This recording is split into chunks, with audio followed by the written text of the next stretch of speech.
Unajua, siri kubwa zaidi ya nguvu ya binadamu haipo kwenye misuli yake, haipo kwenye akili yake pekee, bali ipo kwenye kitu ambacho wengi wanakipuuza: tamaa ya kijinsia.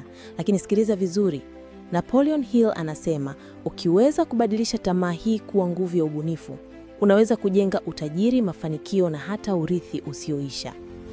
Leo tunachambua lesson 10 kutoka kwenye kitabu Think and Grow Rich cha Napoleon Hill. The Mystery of Sex Transmutation, siri ya kubadilisha nguvu ya tamaa ya kijinsia. Kaa nami mpaka mwisho, kwa sababu nitakuonyesha jinsi nguvu hii ya siri inaweza kubadilisha maisha yako kabisa.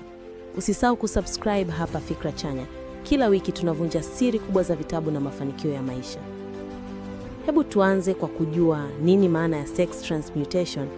Ni kubadilisha nishati ya tamaa ya kijinsia na haya shinikizo la hisia kuwa nishati ya ubunifu, kazi, ndoto, uvumbuzi, utendaji na dhamira.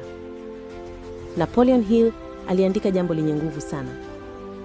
The emotion of sex is the most powerful of all human desires. Hisia ya tamaa ya kijinsia ni nguvu kubwa zaidi kati ya tamaa zote za kibinadamu. Ni nguvu kuu ya motisha iliyotolewa na asili. Lakini aliongeza kitu cha ajabu. Ukijua kuitumia vizuri, inageuka kuwa nguvu ya kiroho na ubunifu isiyo na mipaka. Hill hakumaanisha ngono yenyewe. Alimaanisha nguvu ya tamaa, ile nguvu ambayo mtu huihisi ndani yake, nguvu ya kuunda, ya kuvutiwa, ya kutamani kitu kwa undani.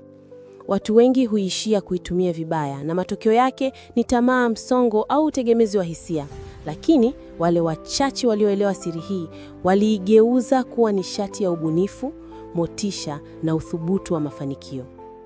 Chukua mfano wa Nikola Tesla, mgunduzi aliyebadilisha dunia kwa umeme wa AC. Tesla hakuwahi kuoa. Alisema alijifunza kugeuza nguvu ya tamaa ya kimapenzi kuwa umakini wa kipekee kwenye ubunifu. Alitumia nishati hiyo kuunda zaidi ya 300 inventions ambazo zinatumiwa hadi leo.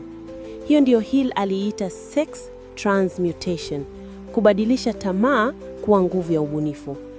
Badala ya kumtafuta mtu wa kukupa msisimko, jifunze kutumia msisimko uliomo ndani yako kuunda kitu kipya duniani.